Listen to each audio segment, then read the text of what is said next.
Hello everyone. तो अभी तक हमने पढ़ा कि किस तरह से हम सेंटर ऑफ मास को कैलकुलेट करते हैं डिस्क्रीट ऑब्जेक्ट सिस्टम में। अब हम पढ़ेंगे centre of mass of a continuous body कि किस तरह से centre of mass continuous body का कैलकुलेट करा जाता है। तो इसको समझते हैं कि कैसे हम सेंटर ऑफ मास को कैलकुलेट करेंगे। मान लो यहां पे हमारे पास XY कोऑर्डिनेट में एक रैंडम शेप की बॉडी रखी हुई है। इस तरह की कोई बॉडी हमने यहां पे रखी हुई है। अब इसका हमें सेंटर ऑफ मास जो है उसको कैलकुलेट करना है। तो सपोज कि इसका सेंटर ऑफ मास किसी एक पॉइंट के ऊपर लाई कर रहा है यहां पे, जिसका पोजीशन वेक्टर यहां से कितना है RC वेक्टर। क्लियर? तो देखो यहां पे ये हमारा पॉइंट है सेंटर ऑफ मास। अभी तक हमने पढ़ा था डिस्क्रीट ऑब्जेक्ट सिस्टम का सेंटर ऑफ मास हम किस तरह से निकाल रहे थे।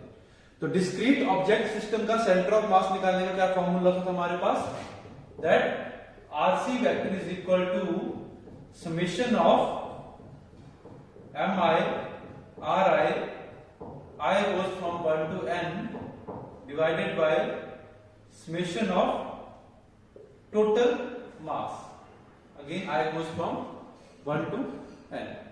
तो इस तरह से हम सेंटर ऑफ मास निकालते थे in case of discrete object system.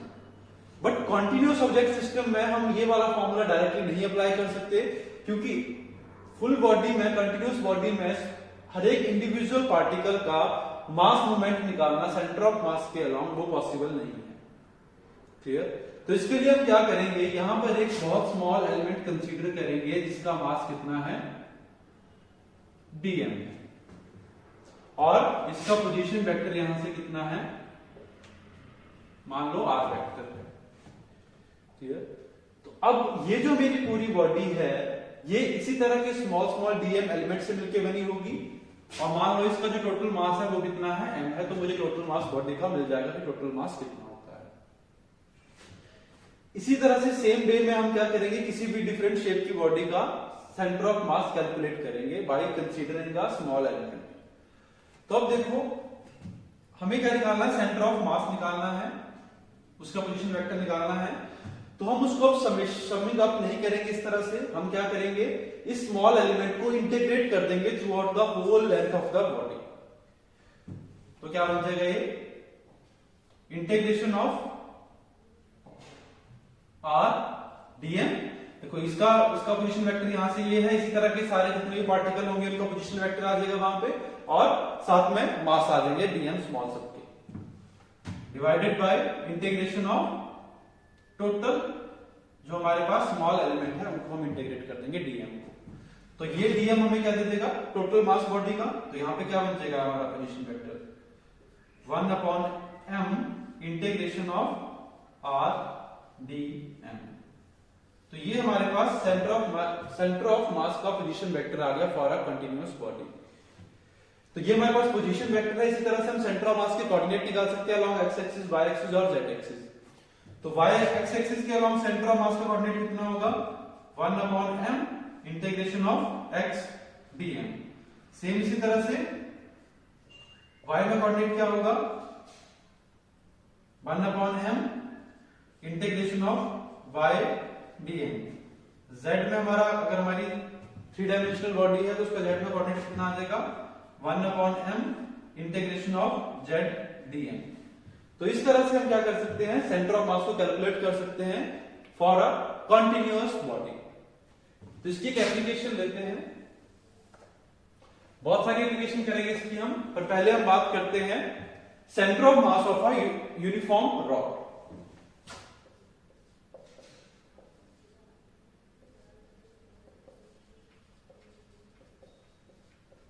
तो यहां पे हम एक यूनिफॉर्म रॉड लेते हैं और उसका सेंटर ऑफ मास निकालते हैं कि कहां पे होगा। तो सपोज ये हमारी रॉड आ गई, मान लो इस रॉड की लेंथ कितनी है, L है, ये इसके दो एंड आ गए A एंड B।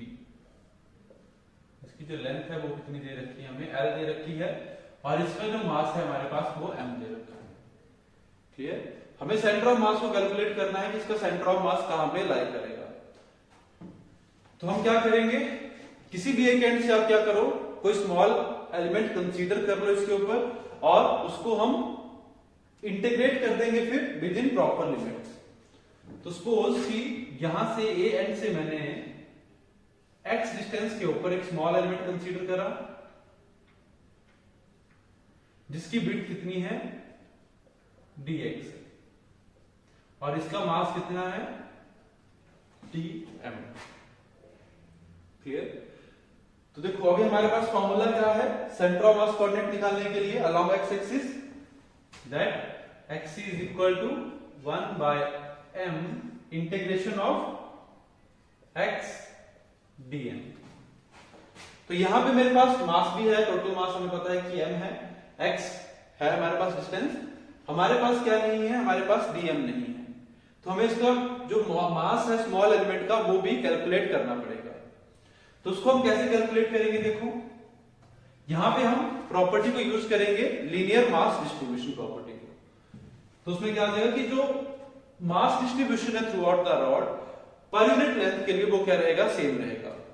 तो देखो dm हमारे पास यहाँ पे लेंथ कितनी, मास कितना है इसका dm और इसकी विड्थ कितनी है dx, that will be equal to total mass कितना है बॉडी का m और लेंथ कितनी है रॉड की l। तो इसके लिए ये क्या रहेगा, कांस्टेंट रहेगा बेटा। ठीक है, रेशियो क्या रहती है हमेशा कांस्टेंट रहेगी। तो यहां से dm की वैल्यू कितनी आ गई m/l इंटू dx, ये मेरे पास वैल्यू आ गई। तो यहां से निकाल लो x सेंटर ऑफ मास का कोऑर्डिनेट कितना आ जाएगा 1/m integration of x dm की वैल्यू डाल दो m/l इंटू dx। अब देखो यहां से ये m तो क्या हो जाएगा, कैंसिल आउट हो जाएगा। दूसरी चीज, ये जो मैंने स्मॉल एलिमेंट लिया है ये पूरी रॉड इसी तरह के स्मॉल एलिमेंट से मिलकर बनी हुई है। तो ये स्मॉल एलिमेंट को हम कहां पे कंसीडर कर सकते हैं, ये स्मॉल एलिमेंट कहां पे हो सकता है, या तो ये यहां पे होगा 0 के ऊपर और या फिर ये इस पॉइंट के ऊपर होगा b के ऊपर। तो डिस्टेंस कितना हो जाएगा l। तो इसकी जो लिमिट्स जाएंगी इंटीग्रेशन की वो कहां से कहां तक जाएंगी 0 टू l। तो अब हम इस एक्सप्रेशन को इंटीग्रेट कर देते हैं। तो x इज इक्वल टू, यहां से कांस्टेंट को बाहर निकाल लेते हैं, कांस्टेंट क्या है यहाँ पे 1/l बाहर आ जाएगा। इंटीग्रेशन किसकी होगी, x की इंटीग्रेशन क्या हो जाएगी x²/2। साथ में यहां पे क्या होगी हमारे पास लिमिट्स हम डाल देंगे कहां से कहां तक 0 टू l। तो अब यहां पे लिमिट्स फिल करते हैं। तो x की वैल्यू कितनी आ जाएगी 1/l, l²/2 माइनस 0, तो इस स्क्वायर से ये कैंसिल आउट हो जाएगा। तो सेंटर ऑफ मास कहां पे आ गया हमारे पास रॉड का l/2 पोजीशन के ऊपर। क्लियर है, यहां पे हमारे पास सेंटर ऑफ मास कहां पे आ गया l/2 पोजीशन के ऊपर आ गया। वैसे भी हम बता सकते हैं कि अगर ये बॉडी हमारी कैसी है, यूनिफॉर्म बॉडी है, तो इसका सेंटर ऑफ मास कहां पे लाई करना था, इसके ज्योमेट्रिकल सेंटर के ऊपर इसका सेंटर ऑफ मास होगा। क्लियर? तो ये हमारा वो, इस तरह से हम क्या है कॉन्टिन्यूअस बॉडीज के सेंटर ऑफ मास को कैलकुलेट कर सकते हैं।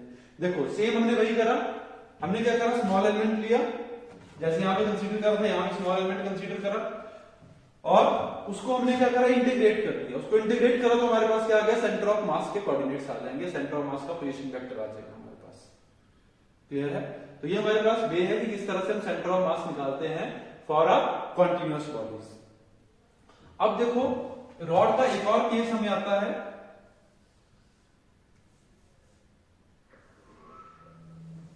यहां पर जो हमारे पास डेंसिटी थी, इसकी लीनियर मास डेंसिटी थी या मास डिस्ट्रीब्यूशन था, वो कैसा था, कांस्टेंट था।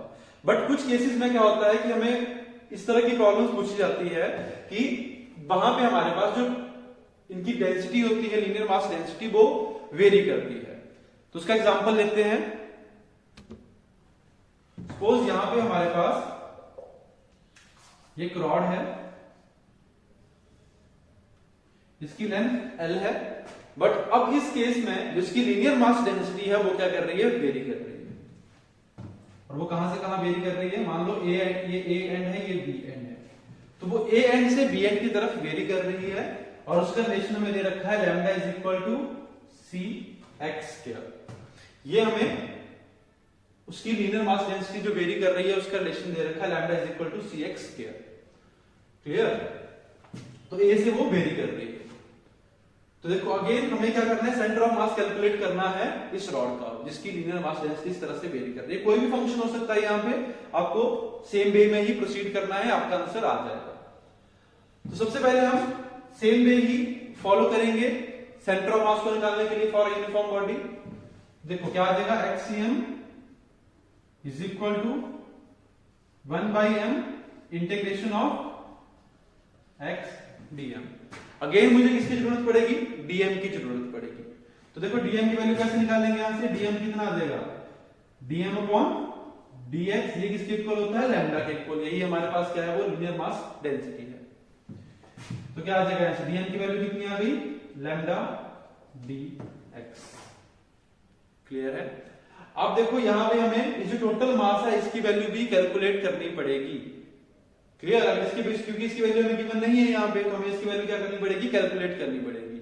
उसको कैसे कैलकुलेट कर सकते हैं हम, हमें पता है मास किसके इक्वल होता है, इंटीग्रेशन ऑफ dm। तो dm को इंटीग्रेट कर देंगे, हमारे पास मास की वैल्यू आ जाएगी। तो सबसे पहले मास को ही निकाल लेते हैं, फिर हम यहाँ पे आते हैं, ठीक है। तो देखो मास dm की वैल्यू कितनी आ गई, लैम्डा dx, और लैम्डा की वैल्यू कितनी गिवन है हमें, cx² dx। यहां पे c एक पॉजिटिव कांस्टेंट है, उसकी वैल्यू कुछ भी हो सकती है। क्लियर।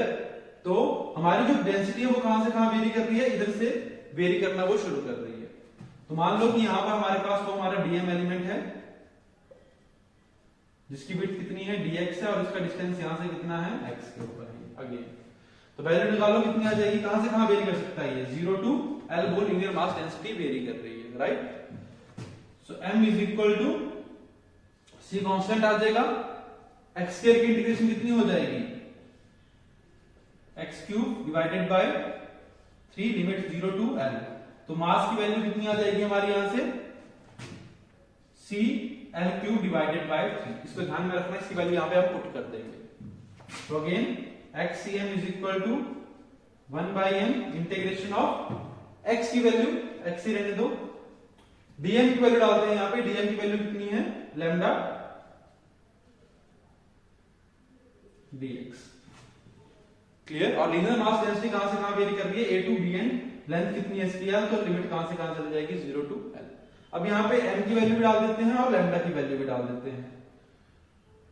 तो देखो x, लैम्डा की वैल्यू कितनी है, cx², और साथ में कितना आ जाएगा dx, इसकी integration limits 0 to l divided by total mass. Total mass की वैल्यू कितनी आई थी, cl³ डिवाइडेड बाय 3। ये हमारे पास वैल्यू आई थी बेटा। इसको आप इंटीग्रेट करते हैं तो वैल्यू कितनी बन जाएगी, xcm is equal to cx³। तो इसके फॉर्मूला कितना, c कांस्टेंट है, x³ की इंटीग्रेशन कितनी हो जाएगी, x4/4, डायरेक्टली लिख रहा हूं मैं, लिमिट्स 0 to l, और नीचे हमारे पास कितना है, cl³ डिवाइडेड बाय 3। c से c कैंसिल आउट हो जाएगा। वैल्यू डालो यहां पे, लिमिट्स की वैल्यू पुट करो, तो कितनी आ जाएगी हमारे पास वैल्यू इसके बाद, यहां पे लिख देता हूं मैं आगे। तो xcm is equal to, value put करो, कितना बन जाएगा ये, l4 डिवाइडेड बाय 4 l3 और ये। क्लियर। तो ये l³ से ये वाली कैंसिल आउट हो जाएगा, ऊपर हमारे पास l रह जाएगा ओनली। इसको ऊपर ले जाओ तो xcm की वैल्यू कहां पे आ गई, 3l/4 के ऊपर। तो इस तरह से हमने इसका सेंटर ऑफ मास जो है वो कैलकुलेट कर लिया बेटा। क्लियर। अब ये रिलेशन आपको किसी भी तरह से गिवन हो सकता है, जिस तरह से रिलेशन आपको गिवन होगा आपके न्यूमेरिकल में, उसी तरह से आप इसकी वैल्यू को डालोगे और सेम वे में आपको प्रोसीड करना है। पहले आपको dm कैलकुलेट कर लोगे, फिर आप टोटल मास कैलकुलेट कर लोगे, और उनकी वैल्यूज को आप यहां पे पुट कर दोगे, और वैल्यूज पुट करोगे तो आपके पास सेंटर ऑफ मास आपके पास इस तरह से आ जाएगा। क्लियर। तो इस तरह से हम क्या करते हैं, कॉन्टिन्यूअस बॉडीज का सेंटर ऑफ मास को कैलकुलेट करते हैं। आगे चल के हम और भी डिफरेंट बॉडीज का सेंटर ऑफ मास इसी तरह से कैलकुलेट करेंगे। वहां पे भी हम स्मॉल एलिमेंट कंसीडर करेंगे और उनको हम इंटीग्रेट करते जाएंगे।